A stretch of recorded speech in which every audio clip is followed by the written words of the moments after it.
नमस्कार. आजच्या व्हिडिओमध्ये तुमचं सर्वांचं स्वागत आहे. आजच्या व्हिडिओमध्ये आपण पाहणार आहोत top flexi cap mutual funds ज्यांनी गेल्या 5 वर्षांमध्ये खूप चांगले रिटर्न दिलेले आहेत आणि यांनी जर पुढच्या 5 वर्षात असेच रिटर्न दिले तर आपण केलेल्या इन्व्हेस्टमेंटची फ्युचरमध्ये काय व्हॅल्यू असणार आहे ते आपण या व्हिडिओमध्ये पाहणार आहोत. तर चला व्हिडिओला स्टार्ट करूयात. पण व्हिडिओला स्टार्ट करण्याअगोदर जर तुम्ही चॅनलवरती नवीन असाल आणि अजूनही चॅनलला सबस्क्राईब केलं नसेल तर चॅनलला सबस्क्राईब करा, म्हणजे असेच इन्फॉर्मेटिव्ह व्हिडिओज तुम्हाला या चॅनलवरती पाहता येतील. तर चला व्हिडिओला स्टार्ट करूयात. टॉप फ्लेक्झी कॅप म्युच्युअल फंडपैकी सर्वात पहिला फंड आहे JM फ्लेक्झी कॅप फंड. हा फंड मार्केटमध्ये आला 2008 मध्ये आणि आत्ता त्याची फंड व्हॅल्यू आहे 3,216 करोड रुपये. कधीपर्यंत? 30 जूनपर्यंत. एक्सपेन्स रेशो आहे 1.87%. या फंडचा NAV आता सध्या आहे 107 रुपये. जेव्हापासून हा फंड मार्केटमध्ये आला तेव्हापासून याने 15.19% रिटर्न दिलेले आहेत. हे कशामध्ये? रेग्युलरमध्ये 15.19%. गेल्या 5 वर्षामध्ये या फंडने रिटर्न दिलेले आहेत 26.6%. हेच जर मी डायरेक्ट प्लॅनमध्ये पाहिलं तर एका वर्षामध्ये हा 66% रिटर्न देतोय आणि गेल्या 5 वर्षामध्ये याने 27.8% रिटर्न दिलेले आहेत. आणि जेव्हापासून हा फंड मार्केटमध्ये आला तेव्हापासून जर या फंडमध्ये मी इन्व्हेस्ट केले असते तर मला 20% रिटर्न मिळाले असते. या फंडची इक्विटीमध्ये 97.98% इन्व्हेस्टमेंट आहे आणि कॅश किंवा डेप्टमध्ये यांची इन्व्हेस्टमेंट 2.02% आहे. मार्केट कॅपिटलायझेशननुसार पाहिलं तर लार्ज कॅपमध्ये यांची सगळ्यात जास्त इन्व्हेस्टमेंट आहे, त्यानंतर स्मॉल कॅपमध्ये आहे आणि मिड कॅपमध्ये आहे आणि अदर्स म्हणजेच डेप्टमध्ये यांची 2% इन्व्हेस्टमेंट आहे. आणि सेक्टर वाईज इन्व्हेस्टमेंट पाहिली तर सगळ्यात जास्त इन्व्हेस्टमेंट यांची फायनान्शियल सर्व्हिसेसमध्ये आहे, त्यानंतर कॅपिटल गुड्समध्ये, ऑटोमोबाईल्समध्ये, कन्स्ट्रक्शनमध्ये, कन्झ्युमर सर्व्हिसेसमध्ये. म्हणजे ह्या टॉप 5 कॅटेगरीज आहेत किंवा सेक्टर्स आहेत ज्यामध्ये यांनी इन्व्हेस्टमेंट केलेली आहे. तर इथे पहा अदर सेक्टर्स 44 आहेत, पण 22% इन्व्हेस्टमेंट ही फायनान्शियल सर्व्हिसेस म्हणजेच बँक किंवा बँक्स रिलेटेड कंपनीजमध्ये आहे. यांच्या टॉप 10 होल्डिंग्स पहा तुम्ही. HDFC बँकमध्ये 5% इन्व्हेस्टमेंट, ICICI मध्ये 3 आणि स्टेट बँक ऑफ इंडियामध्ये 2. म्हणजे 10% इन्व्हेस्टमेंट यांची पहिली कशामध्ये आहे? फायनान्शियल सर्व्हिसेसमध्ये म्हणजेच बँक्समध्ये आहे. इन्फोसिसमध्ये 2.7%, महिंद्रा अँड महिंद्रामध्ये 2.67%, लार्सन अँड टर्बोजमध्ये आहे, ग्रासिम इंडस्ट्रीजमध्ये आहे, SBLO मध्ये सुद्धा यांची इन्व्हेस्टमेंट आहे. तर अशा प्रकारे ही टॉप 10 होल्डिंग्स आहे. जसं मी मगाशी तुम्हाला याचा परफॉर्मन्स दाखवला तसं जर तुम्ही पाहिला तर 1 वर्षामध्ये जर तुम्ही 10,000ची इन्व्हेस्टमेंट केली असती या फंडमध्ये तर त्या एका वर्षामध्ये या फंडने 10,000चे तुमचे 16,000 रुपये करून दिले असते, कारण की याने गेल्या वर्षी 66% रिटर्न दिलेले आहेत. आणि हीच इन्व्हेस्टमेंट तुम्ही पुढच्या 3 वर्षासाठी ठेवली असती तर 10,000चे तुमचे 23,300 रुपये झाले असते, कारण की याने 3 वर्षामध्ये कंपाऊंडिंग त्याने 32% रिटर्न दिलेले आहेत. फ्लेक्झी कॅप म्युच्युअल फंडमधील हा टॉप फंड आहे. आता यानंतरचा फंड पाहूयात. यानंतरचा फंड आहे कॉन्ट फ्लेक्झी कॅप फंड. हा फंड मार्केटमध्ये आला 17 ऑक्टोबर 2008 मध्ये. या फंडची फंड व्हॅल्यू आहे 7,436 करोड रुपये. या फंडचा पोर्टफोलिओ पहा. रिलायन्स इंडस्ट्रीजमध्ये 9.50% इन्व्हेस्टमेंट आहे, ITCमध्ये 9.46% इन्व्हेस्टमेंट आहे, HDFC बँकमध्ये 8.7%, त्यानंतर मदरसन्स लिमिटेडमध्ये 7.24%, अदानी पॉवरमध्ये 6.67% इन्व्हेस्टमेंट आहे. म्हणजे जर पहिले टॉप 5 पाहिले त्याच्यामध्येच यांची 35% पेक्षाही जास्त इन्व्हेस्टमेंट आहे. त्यानंतर लाईफ इन्शुरन्स LICमध्ये आहे, स्वान एनर्जीमध्ये आहे, अरबिंदो फार्मामध्ये आहे, टाटा पॉवरमध्ये आहे. तर अशा प्रकारे यांची 92% इन्व्हेस्टमेंट ही इक्विटी आणि इक्विटी रिलेटेड इन्स्ट्रुमेंट्समध्ये आहे. डेप्ट किंवा कॅशमध्ये यांची इन्व्हेस्टमेंट आहे 7.55%. सेक्टर वाईज तुम्ही पाहिलात POC सेक्टर्समध्ये यांची इन्व्हेस्टमेंट आहे, फायनान्शियल सर्व्हिसेसमध्ये आहे, FMGCमध्ये आहे, त्यानंतर पॉवर्समध्ये आहे, ऑइल अँड गॅसमध्ये आहे, हेल्थकेअरमध्ये आहे, ऑटोमध्ये आहे, कन्झ्युमर ड्युरेबल गुड्समध्ये आहे, केमिकल्समध्ये आहे, त्यानंतर कन्स्ट्रक्शन, मेटल्स या सगळ्या टाईपच्या कंपनीजमध्ये यांनी थोडी इन्व्हेस्टमेंट करून ठेवलेली आहे. या फंडचा परफॉर्मन्स पहा. एका वर्षामध्ये हा फंड रिटर्न देतो 57%, 3 वर्षामध्ये 26%, 5 वर्षामध्ये 35% आणि जेव्हापासून हा फंड मार्केटमध्ये आला तेव्हापासून याने 16% रिटर्न दिलेले आहेत लमसमवरती. म्हणजे 1 वर्षापूर्वी जर तुम्ही या फंडमध्ये 10,000 इन्व्हेस्ट केले असते तर आता त्याचे 15,000 झाले असते, 3 वर्षात ते 20,000 होतील आणि 5 वर्षात 46,000. आणि जेव्हापासून हा फंड मार्केटमध्ये आला तेव्हा जर तुम्ही 10,000 इन्व्हेस्ट केले असते तर आज त्याचे 1,10,000 रुपये झाले असते. SIP मध्ये सुद्धा एका वर्षामध्ये तुम्हाला 63% रिटर्न देतो, 3 वर्षामध्ये 37%, 5 वर्षामध्ये 39% रिटर्न देतोय हा फंड.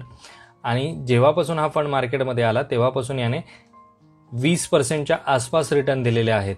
म्हणजे जर 10,000ची SIP तुम्ही पुढच्या 5 वर्षासाठी करताय म्हणजे तुमची इन्व्हेस्टमेंट असणार आहे 6 लाख रुपये आणि रिटर्न जी मिळणारी व्हॅल्यू आहे ती आहे 15,48,000 रुपये. म्हणजे जवळपास 5 वर्षामध्ये तुमचे दुपटीपेक्षा अमाऊंट जास्त होते फक्त 5 वर्षामध्ये. तर एवढे चांगले रिटर्न देणारा हा फंड आहे. यानंतरचा फंड आहे पराग पारेख फ्लेक्झी-कॅप फंड. हा फंड मार्केटमध्ये आला मे 2013 मध्ये. या फंडची फंड व्हॅल्यू आहे 71,700 करोड रुपये. एवढा मोठा हा फंड आहे. या फंडचं इंडस्ट्री वाईज ॲलोकेशन पहा. बँकमध्ये यांची इन्व्हेस्टमेंट 20% आहे, कम्प्युटर आणि सॉफ्टवेअरमध्ये 11%, कॅश आणि कॅश रिलेटेड इन्स्ट्रुमेंट्समध्ये 11%, कॅपिटल मार्केटमध्ये 7%, पॉवरमध्ये 6%, फायनान्समध्ये 6%. आता या फंडचा आपण पोर्टफोलिओ पाहूयात. HDFC बँकमध्ये यांची इन्व्हेस्टमेंट आहे, पॉवर अँड ग्रीड कॉर्पोरेशनमध्ये यांची इन्व्हेस्टमेंट आहे, Bajaj holding, ITC, ICICI bank, coal India, Maruti Suzuki, Axis bank, HCL technology, Kotak Mahindra bank. म्हणजे ह्या ज्या नावाजलेल्या कंपनीज आहेत या कंपनीजमध्ये यांची सगळ्यात जास्त इन्व्हेस्टमेंट आहे. 70% इन्व्हेस्टमेंट ही यांची इक्विटी होल्डिंग्समध्ये आहे, 3% इन्व्हेस्टमेंट यांची डेप्ट आणि मनी मार्केट इन्स्ट्रुमेंट्समध्ये आहे. ट्रेजरी बिलमध्ये यांची इन्व्हेस्टमेंट 11.72% आहे. गुगलमध्ये यांची इन्व्हेस्टमेंट आहे, मायक्रोसॉफ्ट कंपनीजमध्ये इन्व्हेस्टमेंट आहे, मेटा प्लॅटफॉर्म म्हणजेच फेसबुकमध्ये इन्व्हेस्टमेंट आहे आणि ॲमेझॉनमध्ये इन्व्हेस्टमेंट आहे. अशा ह्या टॉप 4 कंपनीज आहेत ज्या जगात सगळीकडे काम करतात. त्यांच्यामध्ये यांची इन्व्हेस्टमेंट 14% आहे. आता हा फंड रिटर्न तुम्हाला कसा देतोय ते पहा. जेव्हापासून हा फंड मार्केटमध्ये आला तेव्हापासून याने 20% रिटर्न दिलेले आहेत. गेल्या एका वर्षामध्ये याने 36% रिटर्न दिलेले आहेत. गेल्या 3 वर्षात याने 20% रिटर्न दिलेले आहेत आणि गेल्या 5 वर्षात याने 24% रिटर्न दिलेले आहेत आणि गेल्या 10 वर्षात याने 18% रिटर्न दिलेले आहेत. आपण 5 वर्षाचं जरी पाहिलं तर हा फंड तुम्हाला 24% रिटर्न देतोय. जेव्हापासून हा फंड मार्केटमध्ये आला तेव्हापासून जर तुम्ही इन्व्हेस्टमेंट केली असती आत्तापर्यंत म्हणजे 30 जूनपर्यंत तर 13,40,000 रुपये तुमची इन्व्हेस्टमेंट झाली असती आणि इन्व्हेस्टमेंटची व्हॅल्यू आता झाली असती 45,25,000 रुपये. हा फंड मार्केटमध्ये आला 2013 मध्ये आणि आता आहे 2024. म्हणजे फक्त 11 वर्षामध्ये तुमच्या 13,40,000चे 45 लाख रुपये झाले. जेव्हापासून हा फंड मार्केटमध्ये आला तेव्हापासून याने SIP वरती 20% रिटर्न दिलेले आहेत. 3 वर्षामध्ये हा 25% रिटर्न देतोय, 5 वर्षामध्ये 26% रिटर्न देतोय. म्हणजे जबरदस्त रिटर्न देणारा हा पराग पारेख फ्लेक्झी-कॅप फंड आहे. यानंतरचा फंड आहे Franklin India flexi cap fund. Official वेबसाईटवरती आपण हा डेटा पाहतोय. 18.50% रिटर्न ह्या फंडने दिलेले आहेत जेव्हापासून हा फंड मार्केटमध्ये आला. 1994 मध्ये हा फंड मार्केटमध्ये आला होता. 29 वर्ष झालेले आहेत ह्या फंडला. या फंडचा एक्सपेन्स रेशो आहे 1.72% आणि या फंडची फंड व्हॅल्यू आहे 16,677 करोड आणि या फंडमध्ये 3,20,000 लोकांनी पैसे इन्व्हेस्ट केलेले आहेत. या फंडचा पोर्टफोलिओ पहा. इक्विटीमध्ये यांची 93% इन्व्हेस्टमेंट आहे आणि कॅश आणि कॅश रिलेटेड इन्स्ट्रुमेंट्समध्ये यांची 6.53% इन्व्हेस्टमेंट आहे. जर तुम्ही टॉप 5 कंपनीज पाहिल्या तर ICICI bank, HDFC bank, Bharti Airtel, Larsen and टर्बो आणि इन्फोसिस यामध्ये यांची सगळ्यात जास्त इन्व्हेस्टमेंट आहे. आणि जर सेक्टर वाईज तुम्ही पाहिलं तर बँकिंग सेक्टरमध्ये 28% इन्व्हेस्टमेंट आहे, IT मध्ये 9%, टेलिकॉममध्ये 5%, कन्स्ट्रक्शनमध्ये 4%, पेट्रोलियम प्रोडक्ट्समध्ये यांची 4.82% इन्व्हेस्टमेंट आहे. ओव्हरऑल जर पर्सेंटेजमध्ये रिटर्न पाहिले तर एका वर्षामध्ये हा फंड तुम्हाला 46% रिटर्न देतोय, 3 वर्षामध्ये याने 28% रिटर्न दिलेले आहेत, 5 वर्षामध्ये 27% रिटर्न दिलेले आहेत आणि जेव्हापासून हा फंड मार्केटमध्ये आला तेव्हापासून याने 20% पेक्षाही जास्त रिटर्न दिलेले आहेत. म्हणजे 1994 पासून याने आत्तापर्यंत 20% रिटर्न दिलेले आहेत. बरेच लोक सांगतात की म्युच्युअल फंडमध्ये 12% पेक्षा जास्त रिटर्न एक्सपेक्ट करू नका, पण गेले 30 वर्ष झाले हा फंड 20% पेक्षा जास्त रिटर्न देत आहे लोकांना. यानंतरचा फंड आहे HDFC फ्लेक्झी-कॅप फंड. हा फंड 1 जानेवारी 1995 मध्ये मार्केटमध्ये आला होता. या फंडमध्ये मिनिमम तुम्ही 100 रुपयाची SIP करू शकता. या फंडची फंड व्हॅल्यू आहे 59,000 करोड रुपये. ही 30 जूनपर्यंतची होती. या फंडच्या पोर्टफोलिओतील टॉप 10 कंपनीज पहा.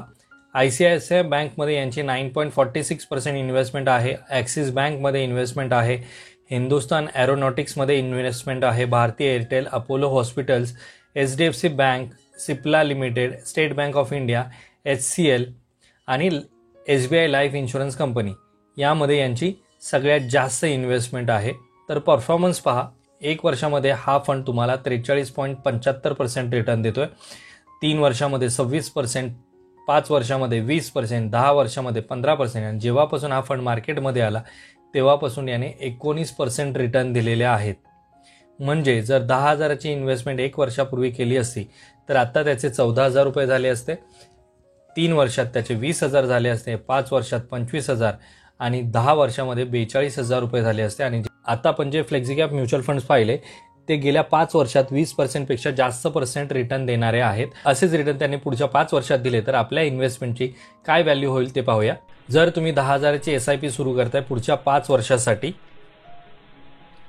आणि आपण एक्सपेक्टेड रिटर्न करतोय कन्सिडर 20%, तर याचा अर्थ तुमची इन्व्हेस्टमेंट असणार आहे 6 लाख रुपये आणि मिळणारी रक्कम आहे 10,34,000 रुपये. यातले काही फंड तुम्हाला 25% रिटर्नसुद्धा देणारे आहेत आणि जर त्यांनी 25% पुढच्या 5 वर्षात दिले तर तुमच्या 6 लाखाचे 12 लाख रुपये होतील. म्हणजे 5च वर्षात तुमची अमाऊंट डबल होणार आहे फक्त 10,000च्या SIPने. जर 10,000चीच SIP पुढच्या 10 वर्षासाठी ठेवली, 20% एक्सपेक्टेड रिटर्न कन्सिडर करतोय तर तुमची इन्व्हेस्टमेंट असणार आहे 12 लाख रुपये आणि मिळणारी रक्कम असणार आहे 38 लाख रुपये पुढच्या 10 वर्षात. हेच 38 लाख रुपये समजा तुम्ही काढलेच नाहीत, इन्व्हेस्टमेंट तुम्ही विड्रॉ केले नाहीत आणि हे असेच ठेवले, 38 लाख रुपये जेवढे काही पैसे मिळत आहेत हे असेच ठेवले पुढच्या 5 वर्षासाठी आणि एक्सपेक्टेड रिटर्न आपण फक्त 15% करूयात, तरी तुमच्या पुढच्या 5 वर्षात 38चे 76 लाख रुपये होतात आणि हेच पुढचे 10 वर्ष असेच ठेवून दिले तर 1,54,00,000 रुपये होतात.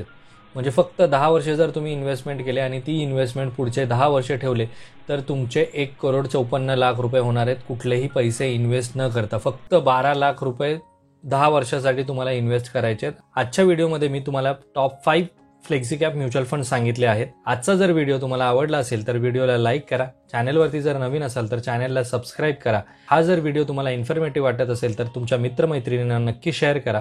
लवकरच भेटू आपण अशाच एका इन्फॉर्मेटिव्ह व्हिडिओमध्ये. तोपर्यंत बाय बाय.